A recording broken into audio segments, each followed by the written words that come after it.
Hi guys,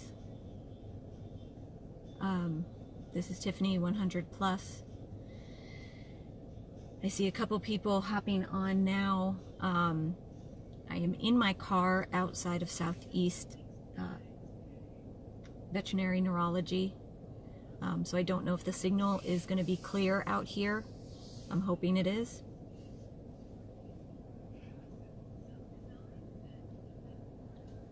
I don't see any comments yet. Okay. Clear. Thank you. I am sitting in my car outside of Southeast Veterinary Neurology Specialists in South Miami. I've been here a few hours already. They're doing the same thing as everybody else with this COVID-19 thing. It's kind of a curbside thing. You can't go in the hospital. So I'm sitting in my car and they are calling me continuously with updates. They gave him a physical exam, neurologic exam, and basically he has to go in for an MRI. The estimate is $4,000 for him to have the MRI.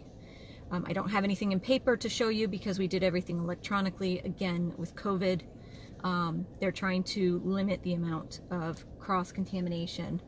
So I don't have the estimate in hand, but it is $4,000. I can actually download it and put it on this later for him to have the MRI. It is risky.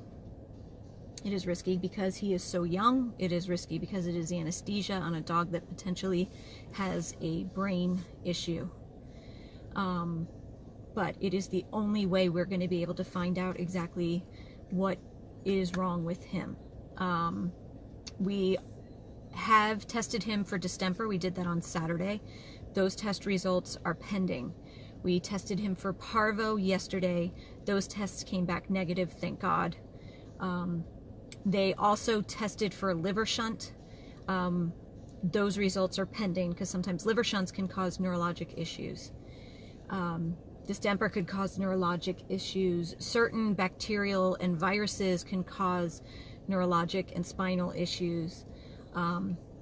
There's a list of things that could potentially be causing the issues we're seeing with him. But the big things, the very worrisome things, the only way we're going to know for sure is to have the MRI done to actually look at the brain and the skull and everything else, to rule out things like a brain defect, potentially something congenital that he was born with. He could be missing part of his brain. Hydrocephalus, which is water on the brain. They'll be able to see that on an MRI. Trauma, if he was dropped or fell or something like that that caused trauma to the area, they'll be able to see that on an MRI. They will also be able to see if there is any kind of swelling or inflammation of the brain and spine, spinal cord. It's not a definitive diagnosis of something like distemper, or a couple of the other bacterial things that could cause that, but then they know that they have to go more that way, and that we have ruled out the major things like hydrocephalus and a brain defect or major brain trauma. So even though the risk is there, and I am terrified sitting in my car waiting, we had to do this for him. He had progressively gotten worse as he had been with me since Saturday night.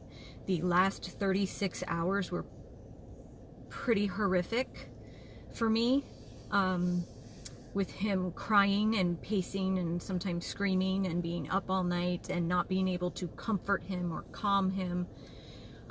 It was beyond heartbreaking. So this was something that we had to do, even though there was risk. So I am sitting here, I'm waiting. I'm gonna wait until he is out of the MRI and hopefully awake and doing well. And then I guess from whatever those results are, we will decide the next step, whether or not he has to stay here, whether or not he has to go back to LVS or Blue Pearl, sorry, for monitoring or therapy or whatever it is that might come of this. Again, we won't know anything until the MRI is done, and hopefully he makes it through. Please God, let him make it through. And then we will have more of an update for you guys, but I just kind of wanted to let you know where we stand and what's going on, and to ask you to please donate. The PayPal link is on this video, as well as our mailing address if you feel more comfortable mailing a donation. Again, the estimate is for $4,000 just for the MRI. No idea what's going to happen after that, what kind of supplemental care he'll need or medications or anything like that. He is currently on, Dr. Trial from Blue Pearl started him on doxycycline and cephalexin on Sunday, just in case it was something bacterial that was affecting the brain and the spinal cord, something toxic or whatever, that she wanted to get him on a broad span antibiotic, just in case that's what it was, to start treating it right away. But again, we won't know for sure what's going on until this is done. And then if none of the major things pop up, we still won't have an answer today. We won't have an answer until the liver shunt, distemper test, and some of the other viral tests that can cause neurologic issues will then have to be done. They're more invasive. So please donate for him. Please pray for him that he makes it through this MRI. Again, there are some serious risks with a baby that young with neurologic issues going under anesthesia. So I am asking you all to pray and to donate, please. Once I know anything at all, I will jump back on and give you guys an update. Thank you all from the bottom of my heart for donating and for praying for him and keeping him in your thoughts. This is Tiffany at Southeast Veterinary Neurology Specialists with our update on our little baby Lazarus, formerly known as Deuce. Lazarus means helped by God, and that is definitely what he needs right now. So thank you guys, and I'll update as soon as I know more. 100+ abandoned dogs of Everglades, Florida.